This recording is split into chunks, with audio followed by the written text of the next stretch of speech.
നിയമസഭാ തെരഞ്ഞെടുപ്പിൽ UDF-ന് ഉജ്ജ്വല വിജയം സമ്മാനിച്ച ജനങ്ങൾക്ക് നന്ദിയെന്ന് VD സതീശൻ. രാജ്യത്തിനു മുന്നിൽ ജയിച്ചത് മതേതര കേരളമാണ്. ജനങ്ങൾക്കായി ഒരു പുതുയുഗം ഒരുക്കുമെന്നും സതീശൻ പറഞ്ഞു. UDF തികഞ്ഞ ഉത്തരവാദിത്ത ബോധത്തോടെ പ്രവർത്തിക്കും. കോൺഗ്രസിന് ചരിത്രത്തിൽ ഏറ്റവും മികച്ച വിജയമാണ്. ഞങ്ങൾ പറഞ്ഞ വിസ്മയങ്ങൾ കേരളം കണ്ടുവെന്നും സതീശൻ പറഞ്ഞു. മുഖ്യമന്ത്രി ആരെന്ന് ഹൈക്കമാൻഡ് തീരുമാനിക്കും. 2 ദിവസത്തിനകം ഹൈക്കമാൻഡ് തീരുമാനമെടുക്കുമെന്നും സതീശൻ കൂട്ടിച്ചേർത്തു.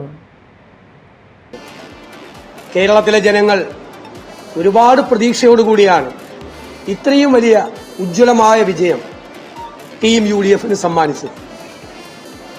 ഇന്ത്യയിലെ മുന്നണി രാഷ്ട്രീയത്തിനുള്ള ഒരു മാതൃകയാണ് കേരളത്തിലെ ടീം UDF എന്ന് ഞാൻ അഭിമാനത്തോടെ പറയാൻ ആഗ്രഹിക്കുന്നു.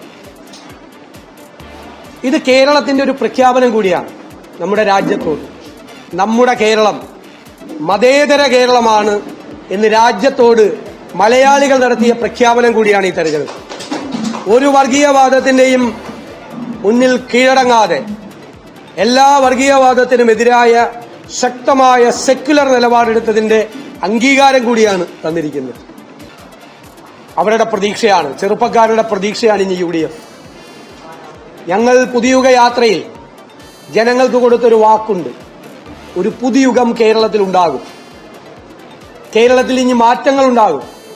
ജനങ്ങളുടെ പ്രതീക്ഷയ്ക്കത്തുള്ള ഒരു ഭരണമുണ്ടാകും കേരളത്തിൽ. നമ്മുടെ സംസ്ഥാനത്തിന്റെ ഈ രാജ്യത്തെ 1-ാം സ്ഥാനത്ത് നമ്മുടെ സംസ്ഥാനത്തെ എത്തിക്കാൻ വേണ്ടിയിട്ടുള്ള പദ്ധതികളും പരിപാടികളുമായി UDF മുന്നോട്ട് പോകും.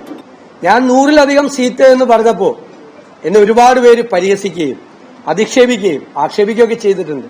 പക്ഷെ നമ്മളൊരു കണക്ക് പറഞ്ഞത്, ഞങ്ങൾ നടത്തിയ പ്രവർത്തനങ്ങൾ, നിങ്ങൾ കണ്ട പ്രവർത്തനങ്ങൾ, അത് കൂടാതെ ഞങ്ങൾ വളരെ നിശബ്ദമായി നടത്തിയ ഒരു പ്രവർത്തനങ്ങൾ ഉണ്ടായിരുന്നു.